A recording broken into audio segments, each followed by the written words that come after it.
안녕하십니까. 주님의 이름으로 평강을 전합니다. 오늘 설교 말씀은 누가복음 11장 1절에서부터 13절까지의 말씀입니다. 그리고 제목은 다시 기도의 열정으로 라는 제목을 가지고 여러분들과 함께 하나님의 말씀을 나누겠습니다. 사랑하는 성도 여러분, 여러분들은 열정에 관하여서 한 단어로 표현해 보라고 한다면 어떻게 표현하실 수 있습니까? 아마도 여러분들은 뜨거움 혹은 젊음 아니면 힘찬 강인함 혹은 모든 것을 가능하게 할 수 있는 에너지 이렇게 표현하실 수 있을 텐데요. 그러나 이 아름답고도 소중한 열정의 모든 요소들이 그러나 힘이 없이 실천력이 없이 시들어 버린다면 금방 식어버린다면 과연 열정의 요소들이라고 말할 수 있을까요? 제가 보기에는 우리가 가진 그 뜨거움을 그리고 힘찬 강인함을 모든 것이 가능하게 하면 그 에너지를 발산할 수 있는 그래서 발산해서 좋은 성과를 이루어낼 수 있는 열정이라고 한다면 무엇보다도 그 안에 간절함이 있어야 하는 어떠한 상황이 와도 포기하지 않는 간절함이 열정의 중요한 요소라는 생각을 해보게 됩니다. 그렇다면 여러분들은 뜨거움과 간절함이 함께 있는 그런 열정을 가지고 계십니까? 초등학교 1학년 학생의 열정을 여러분들에게 소개해 보겠습니다. 저희 집 아들이 초등학교 1학년에 들어갔을 때의 일입니다. 하루는 학교를 마치고 돌아와서 저에게 이야기합니다. 자기가 은행 통장을 개설해야 하겠다는 그러한 의지를 저에게 밝힙니다. 자기가 은행 통장을 개설하여야 하기 때문에 그동안 저에게 맡겨놓았던 돈, 그러니까 어른들한테 받았던 그런 용돈들을 다시 다 돌려달라는 엄마가 맡아서 보관해 주겠다고 약속했던 그 돈을 다시 다 돌려달라는 그런 요청을 저에게 했습니다. 그리고 그 요청과 함께 그 돈을 가지고 은행에 가서 통장을 개설해야겠다는 그렇게 의지를 밝혔습니다. 그때 저희는 유학생활이었기 때문에 제가 맡아서 보관해 주마 했던 돈이 있을 턱이 없죠. 이미 다 어디론가 사용되어진 상황이었습니다. 그런데 그래도 저희 아들은 꼭 그 통장을 개설하여야겠다는 그런 의지를 밝히면서 저를 재촉을 했습니다.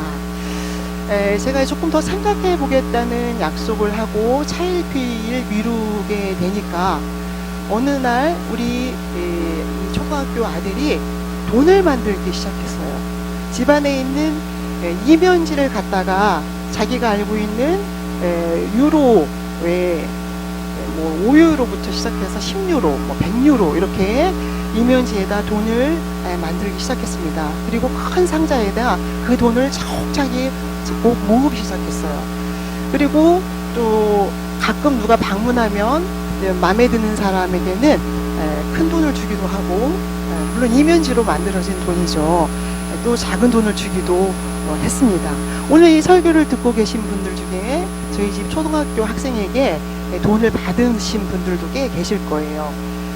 저는 이 초등학생의 멈추지 않는 이 열정을 보면서 드디어 이제 결정을 했습니다. 아이들을 데려가서 은행에 가서 은행 계좌를 개설해주는 일을 했습니다. 사랑하는 성도 여러분, 힘겨운 코로나 팬데믹이 길어지면서 경제적인 어려운 부분들도 있지만 많은 것들이 비대면으로 진행되면서 정서적이고 또 정신적인 부분에도 문제가 발생하고 있습니다. 그리고 또 다른 사람이 아닌 우리에게도 이런 정서적이고 또 정신적인 그런 움츠림들이 발견되기도 합니다. 그렇다면 이런 우리에게 지금 가장 필요한 것이 무엇일까요? 저는 다시 한번 열정으로 이 팬데믹의 시간을 정서적으로 힘겹고 불안한 시간들을 새롭게 디자인하는 앞으로의 미래를 새롭게 디자인하면서 보낼 수 있다는 생각을 하게 됩니다. 그렇다면 어떤 열정을 가져야 하는가, 그리고 우리의 열정의 목적은 또 어디에 있어야 하는가, 또 우리의 방향은 어디로 향하여야 하는가 라는 생각을 하면서 기도에 대한 열정을 생각해 보았습니다. 오늘 우리가 함께 읽은 누가복음 11장 1절에서부터 13절까지의 말씀을 잘 살펴보면 1절에서부터 4절까지의 내용은 주기도문으로 되어 있습니다. 신약 성경에는 주기도문이 마태복음과 그리고 오늘 함께 읽은 우리 누가복음 본문에 기록되어 있습니다. 마태복음 6장은 주기도문이 오늘 우리가 읽은 누가복음 11장에 나타나는 주기도문과 조금 차이가 있습니다. 먼저 간단하게 마태복음 6장에 나타나는 기도에 대한 내용을 설명해 보면 예수께서 가르치는 기도의 자세, 그리고 기도의 장소, 또 기도의 방법 등이 외식하는 자들과 구별되는 기도여야 된다는 그러한 점이 강조되고 있습니다. 그러나 오늘 함께 읽은 누가복음을 보면 세례 요한의 제자들과 그리고 예수님의 제자들과의 기도의 내용과 또 관심이 비교되는 그러한 구조로 되어 있습니다. 그래서 우리가 누가복음 11장 1절을 읽어보면 이렇게 시작됩니다. 예수께서 한 곳에 기도하시고 마치심에 제자 중 하나가 여짜오되 주여 요한이 자기 제자들에게 기도를 가르친 것 같이 우리에게도 가르쳐 주십시오 라고 이야기하고 있습니다. 이 제자의 요청은 기도를 할 줄 몰라서 예수님에게 요청하고 있다기보다는 예수님이 추구하는 신앙, 그리고 예수님이 추구하는 믿음, 또 그분이 하나님께 향한 마음, 그리고 또 그러한 마음을 잘 알고자 하는 제자들, 그리고 또 예수님처럼 같은 마음으로 기도하고자 하는 제자들의 생각이라고 말할 수 있습니다. 하나님의 뜻과 예수님이 자신의 뜻을 맞춘 것처럼 그렇게 제자들도 예수님과 한 뜻을 가지고 또 한 방향으로 또 동일한 목적을 가지고 기도하기를 바란다는 그런 제자들의 마음을 우리는 읽을 수가 있습니다. 그런 제자들에게 예수님께서는 그 다음에 이어지는 본문을 통해서 세 가지의 기도에 대한 내용을 이야기하고 있습니다. 그 첫 번째의 기도의 내용이, 그 첫 번째가 기도의 내용으로 우리가 볼 수 있는데요. 그 기도의 내용이라는 것이 바로 주 기도문이죠. 그런데 그 기도의 내용이 2절에서 이렇게 시작됩니다. 예수께서 이르시되 너희는 기도할 때 이렇게 기도하라. 그래서 기도의 내용을 말씀하시는데 후반절에 보니까 아버지의 이름이 거룩히 여김을 받으시오며 나라가 임하시오며 이렇게 시작이 됩니다. 그리고 그 뒤에는 우리에게 날마다 일용할 양식을 주시고 또 4절에서 이어지는데 4절은 우리가 우리에게 죄 지은 모든 사람을 용서하오니 우리의 죄도 사하여 주시옵고 이렇게 되어 있습니다. 저는 특별히 이 짧은 누가의 주기도문의 내용을 우리의 삶의 총체적이고 그리고 또 전인격적인 내용으로 구성되어 있는 것이 아닌가라는 생각을 해보았습니다. 그것은 하나님과의 관계성 속에서 그분의 이름을 거룩하게 여길 수 있는 우리의 삶, 그리고 내 자신의 삶의 현장 속에서 일용할 양식을 예수님께서 책임져 주시기를 원하는, 나도 부지런히 일하지만 그분이 내 일용할 양식까지 또 간섭하시고 책임져 주신다는 그런 고백. 그리고 세 번째는 이웃과의 관계성 속에서 용서하는 삶. 이렇게 우리의 삶의 총체적이고 전인격적인 내용을 다루고 있다, 이런 생각을 해봤습니다. 그렇습니다. 우리의 기도는 우리의 나 홀로 나만의 문제로 하나님께 나아가는 것이 아니라 하나님과의 관계, 그리고 내 삶의 현장, 그리고 이웃과의 관계성을 하나님께 기도한다는 그러한 내용으로 기도가 이루어졌다는 것을 보게 되면서 우리의 가슴과 우리의 삶의 눈을 늘 그렇게 열린 삶을 살아가야 된다는 그런 도전을 갖게 됩니다. 그런데 그러한 기도의 내용을 어떻게 기도해야 하는가라는 두 번째 내용으로 우리는 가볼 수 있을 텐데요. 그거는 바로 기도의 열정이라고 볼 수 있을 것 같습니다. 예수님께서는 기도의 열정에 관해서 한 가지 예화를 통해서 설명하고 있습니다. 그 예화의 내용은 6절에서부터 시작됩니다. 그래서 8절까지의 내용으로 이어지는데요. 그 내용을 보면은 6절에서 보면 또 이르시되 너희 중에 누가 벗이 있는데, 이렇게 시작되어지는 6절에서 8절까지 내용을 제가 여러분들에게 설명해 보면 여기에서는 3명의 친구가 등장합니다. 3명의 친구가 등장하는데 6절에서 이야기하는 것처럼 한밤중에 그에게 가서 말하기를 거치어 떡 세 덩이를 내게 구워달라, 이렇게 이야기하게 되는 내용을 보게 됩니다. 그것은 3명의 등장인물이 있는데 그 3명이 전부 세 친구로 볼 수 있습니다. 근데 3명의 친구 중에 한 친구가 다른 한 친구에 가서 떡을 빌려달라는 얘기를 합니다. 근데 그 떡을 빌리는 이유는 그 빌리는 사람의 다른 친구가 여행에서 돌아왔기 때문에 그 친구에게 떡을 나눠내 주기 위함이라는 것을 이 본문에서 읽을 수가 있습니다. 그렇다면은 여기서 등장하는 3명의 친구 관계는 어떻게 되어 있을까요? 떡 3덩이를 구워 달라고 하는 그 친구, 그리고 또 그 친구를 향해서 우리가 본문에서 보면은 7절에서 보면 이렇게 되어 있습니다. 떡 3덩이를 구워 달라고 하는 그 친구를 향해서 다른 친구가 대답하기를 이렇게 얘기합니다. 그가 안에서 대답하여 이르되 나를 괴롭게 하지 말라. 문이 이미 닫혔고 아이들과 함께 침실에 누워 있으니 일어나 내게 줄 수가 없노라 하겠느냐. 이 부분에 해당되는 친구를 또 이야기할 수가 있는데요. 저는 그래서 여러분들에게 지금 같이 우리가 한 공간에서 예배는 드리지 않지만 이 친구를 아이들과 함께 침실에 누운 친구, 이렇게 한번 해보겠습니다. 떡을 빌리러 온 친구, 그리고 또 그 친구를 맞이하는, 그러나 아이들과 함께 침실에 누운 친구, 이렇게 이야기를 한번 해보겠습니다.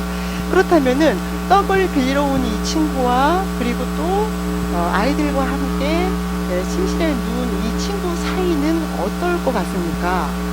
여러분들이 이 두 사람의 상황과 또 친구의 어떤 친밀한 관계를 한번 생각을 해보신다면, 우선은 떡을 구우러 온 사람, 떡을 빌리러 온 이 친구는 아마도 떡을 빌리러 왔다는 그 의미는 좀 가난한 그러한 사람이라고 볼 수 있겠고, 아이들과 누운 이 사람은 조금 부유한 사람이라고 볼 수 있겠죠. 그리고 또 한밤중에 떡을 빌리러 올 수 있는 둘과의 관계는 굉장히 절친이라고 볼 수 있을 것 같습니다. 그렇다면은 이렇게 떡을 빌려러 온 이 친구와 이 떡을 빌려줄 수 있는 이 친구의 사이가 절친이라고 한다면, 절친이라는 것은 무엇을 의미합니까? 그 사람의 상황을 잘 알고 있다는 거잖아요. 그리고 또 자주 만날 수 있다는 것도 이야기합니다. 그래서 자주 만나면서 또 나는 지금 어떤 상황 속에 있고 또 다른 친구는 어떤 상황 속에 있고 이런 이야기들을 나눌 수 있기 때문에 아마도 떡을 빌리러 온 이 친구가 앞으로 조금 있으면 그게 하루가 될지 또 일주일 후가 될지 아니면 한 달 후가 될지는 잘 모르겠지만 먼 곳에서 나를 찾아오고 있는 친구가 있다. 근데 그 친구가 언제 도착할지는 잘 모르겠다. 뭐 이런 얘기도 좀 했을 것 같아요.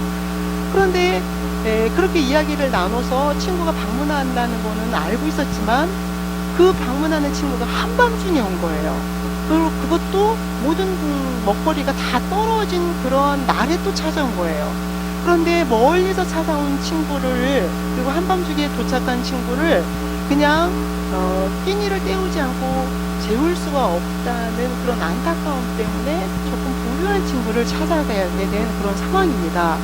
그런 상황에서 예수님은 이러한 비유를 들어서 기도의 간절함을 설명하고 있어요.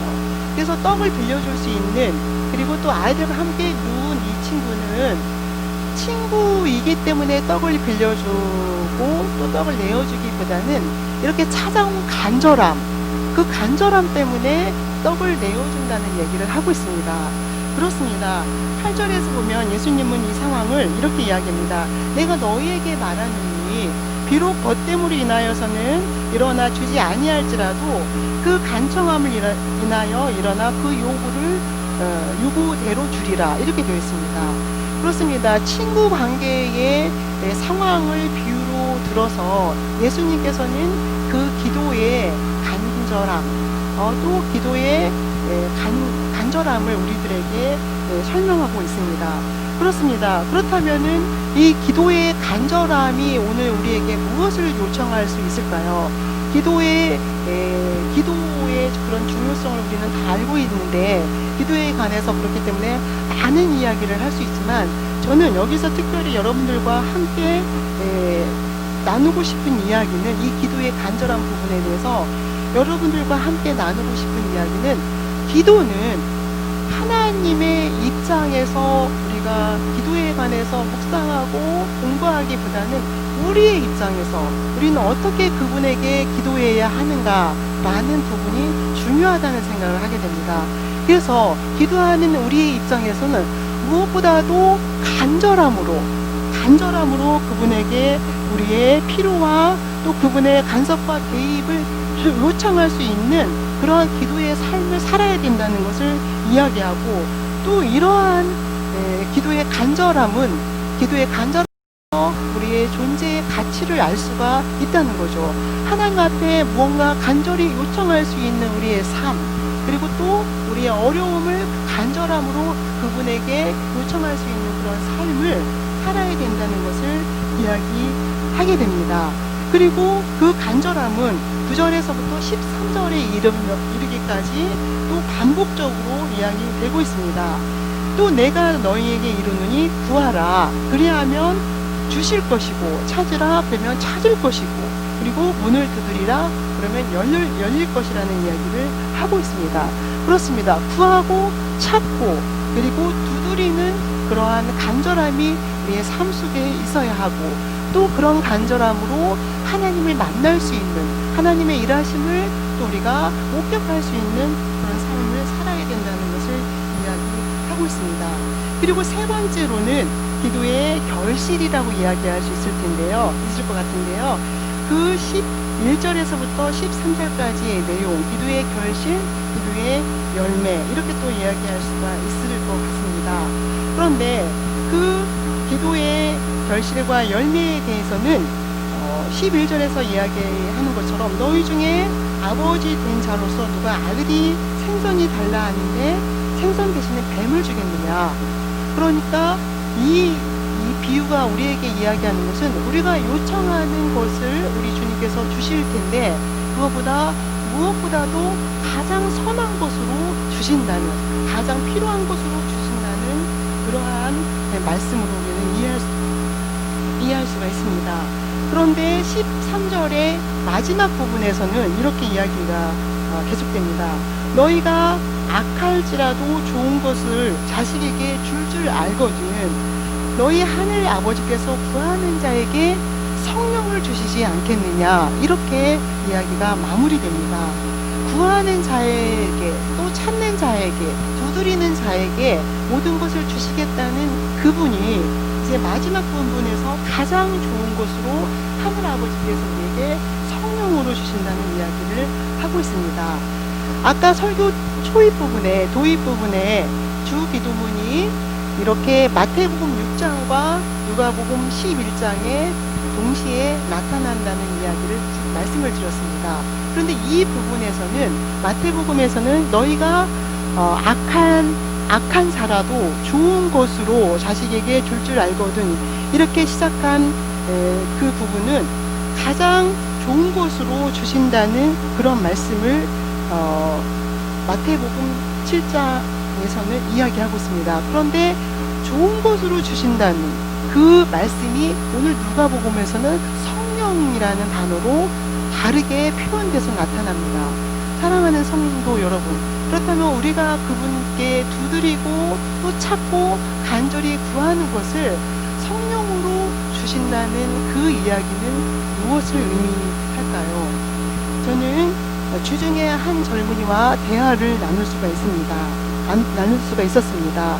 특별히 기도에 대한 그러한 내용으로 이야기를 나눌 수가 있었는데, 우리에게 있어서 많은 기도의 경험과 또 그 기도의 경험을 통해서 우리는 하나님과의 깊은 신앙의 관계를 맺을 수 있다라는 이야기를 나눌 수가 있었습니다.